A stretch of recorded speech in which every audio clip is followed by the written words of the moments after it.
ಪ್ರೀತಿಯ ರವಿಕುಮಾರ್. ಇವತ್ತಿನ topic SSLC Kannada ಮೀಡಿಯಂಗೆ maths class. So first chapter ವಾಸ್ತವ ಸಂಖ್ಯೆಗಳು. ವಾಸ್ತವ ಸಂಖ್ಯೆಗಳು ಏನು, ಅದು ಏನು ಮಹತ್ವ ಅಂತ ನೀವು ಆಲ್ರೆಡಿ ಹಿಂದಿನ ಕ್ಲಾಸಲ್ಲಿ ತಿಳ್ಕೊಂಡ್ರಿ. ಯಾವ ತರ ಅಂದ್ರೆ 9ನೇ ತರಗತಿಯಲ್ಲಿ ನೀವು ತಿಳ್ಕೊಂಡಿರಿ. ಸೊ ಇವತ್ತು ನಾನು ಏನು ಮಾಡ್ತೀನಿ ಅಂದ್ರೆ ಥಿಯರಿ ಹೇಳ್ಕೊಂತ ಹೋಗಲ್ಲ. ಯಾಕಂದ್ರೆ ಥಿಯರಿ ಹೇಳ್ಕೊಂತ ಹೋದ್ರೆ ಜಾಸ್ತಿ ಟೈಮ್ ತಗೊಳುತ್ತೆ, ನೋಡೋರಿಗೆ ಬೋರ್ ಆಗುತ್ತೆ. ಅವಾಗ ನಾನು ಸ್ಟ್ರೇಟ್ ವೈ ನಾನು ಪ್ರಾಬ್ಲಮ್ ಹೋಗ್ತೀನಿ, ಅದ್ರಲ್ಲಿ ನಿಮ್ಗೆ ಎಕ್ಸ್ಪ್ಲೇನ್ ಮಾಡ್ಕೊಂತ ಹೋಗ್ತೀನಿ. ಓಕೆ, ಅದರಲ್ಲಿ ಫಸ್ಟ್ ಪ್ರಾಬ್ಲಮೇ ಈ ಕೆಳಗಿನ ಸಂಖ್ಯೆಗಳ ಅವಿಭಾಜ್ಯ ಅಪವರ್ತನಗಳ ಗುಣಲಬ್ಧವನ್ನು ವ್ಯಕ್ತಪಡಿಸಿ. ಯಾವ ರೀತಿ ವ್ಯಕ್ತಪಡಿಸಬೇಕು ಅಂತಂದ್ರೆ ಆ ಪ್ರಾಬ್ಲಮ್ ಅಲ್ಲಿ ಅಲ್ಲಿ ಹೇಳಿದ್ದಾರೆ. ಓಕೆನಾ? ಸೊ ನೋಡಿ, ಒಂದು ಪಾರ್ಟಿ ಇದನ್ನ ಆಲ್ರೆಡಿ ನೀವು ಹಿಂದಿನ ಕ್ಲಾಸಲ್ಲಿ ಅಂದ್ರೆ 9ನೇ ಕ್ಲಾಸಲ್ಲಿ ತಿಳ್ಕೊಂಡಿರ್ತೀರಿ ಯಾವ ರೀತಿ ಅಂತಂದು. ಲಾಸ ಮಾಸ ಕಂಡುಹಿಡಿಯೋದು ಅಂತ, ಅದನ್ನೇ ನಾವು ಫಾಲೋ ಮಾಡೋಣ. ಅವಾಗ ತುಂಬಾ ಈಸಿ ಆಗುತ್ತೆ, ಹೌದಲ್ಲ? ನೋಡಿ, 140 140ನ ಇದು ಭಾಗಾಕಾರ ಮಾಡ್ತೀವಲ್ಲ, ಅದೇ ತರ ರೀ. ಆಯ್ತಾ? ಇದರಲ್ಲಿ ಫಸ್ಟ್ ಯಾವ ಕಡಿಮೆ ಅಂಕಿಂದ ಹೋಗುತ್ತೆ ನಾವು ನೋಡ್ಬೇಕು.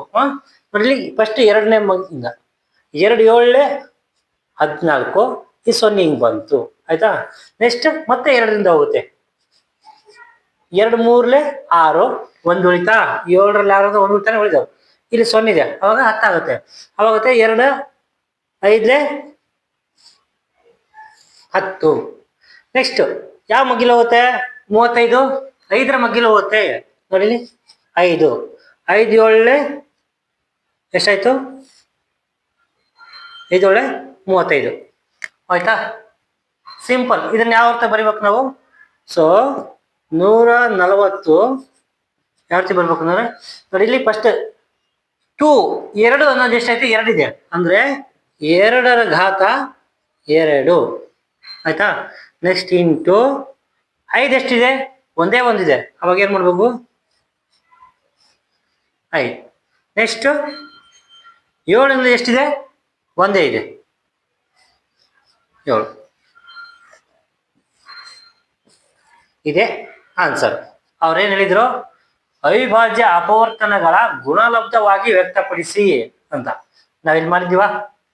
ಸಿಂಪಲ್ ಆನ್ಸರ್ ನೋಡಿ, ಎಷ್ಟು ಈಸಿ ಇದೆ. ಓಕೆ, ಕಾಂಪ್ಲಿಕೇಟ್ ಮಾಡ್ಕೊಂಡ್ಬಿಡ್ರಿ, ಕನ್ಫ್ಯೂಸ್ ಮಾಡ್ಕೊಂಡ್ಬಿಡ್ರಿ. ನೋಡಿ ಇದು ನೋಡಿ, ಇನ್ನೊಂದ್ಸರಿ ನೋಡ್ಕೊಳ್ರಿ. 5005.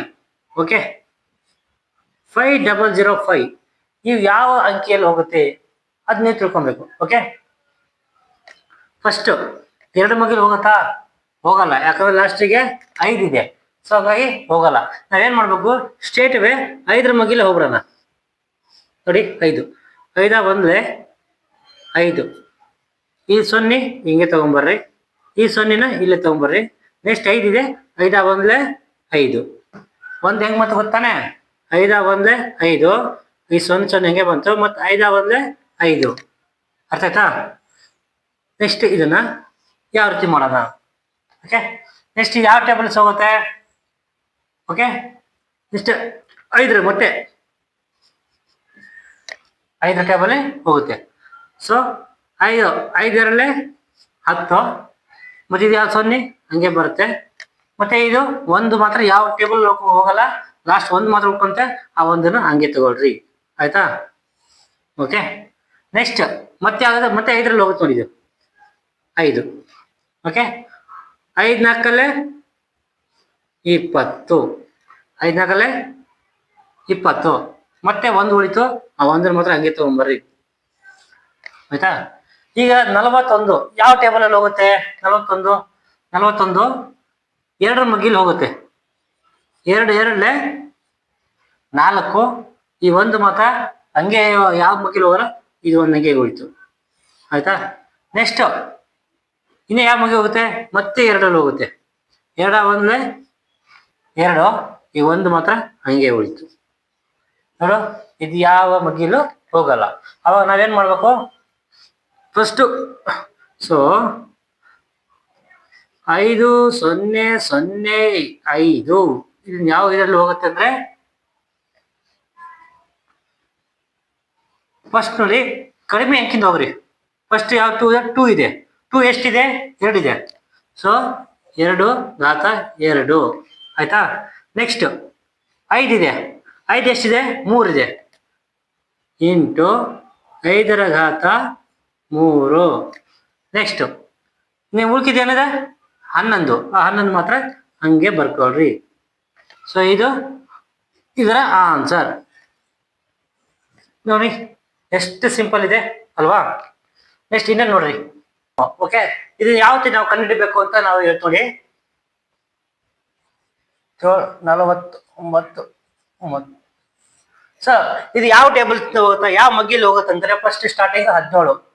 ಓಕೆ, ಸೊ 17 ನಾಲ್ಕಲೆ 68, ಎಲ್ಲಿ ಹತ್ರ ಇದೆ. ಮತ್ತೆ 17 ಐದ್ಲೆ 75 ಆಗುತ್ತೆ. ಸೊ ಹಂಗಾಗಿ ಇದು 17 ನಾಲ್ಕಲ್ಲಿ 68 ಆಗುತ್ತಾ. ಸೊ 74ರಲ್ಲಿ 17 ನಾಲ್ಕಲ್ಲಿ 68 ಕಡಿಮೆ ಆಯ್ತು ಅಂದ್ರೆ ಎಷ್ಟಾಗುತ್ತೆ? 6 ಆಗುತ್ತೆ. 17 ನಾಲ್ಕಲ್ಲೇ 68, 6 ಉಳಿತು, ಎಷ್ಟಾಗುತ್ತೆ? 62 ಆಗುತ್ತೆ. ಅವಾಗ 17 ಮೂರ್ಲೆ 51. ಸೊ 51, 62ರಲ್ಲಿ 51 ಹೋದ್ರೆ ಎಷ್ಟಾಗುತ್ತೆ? 11 ಉಳಿತೆ. 11 ಮತ್ತೆ 9 ಹೋದ್ರೆ 119 ಆಯ್ತು. 119 ಅಂದ್ರೆ 17 119. ಅರ್ಥ ಆಯ್ತಲ್ಲ. ನೆಕ್ಸ್ಟ್ ಏನು ಮಾಡಬೇಕು? 19 ಬಗ್ಗೆ ಮಾಡೋಣ. 17 38, 17 38, 43ರಲ್ಲಿ 38 ಹೋದ್ರೆ ಎಷ್ಟಾಗುತ್ತೆ? 13ರಲ್ಲಿ 8 ಹೋದ್ರೆ 5 ಆಗುತ್ತೆ. ಸೊ 5 ಮತ್ತೆ 7 57 ಆಯ್ತು. 57 ಮತ್ತೆ 13ರಲ್ಲಿ 38 ಆಯ್ತಾ. 13 ಮೂರ್ಲೆ 39, 17 ಮೂರ್ಲೆ 57, 19 ಮೂರ್ಲೆ 57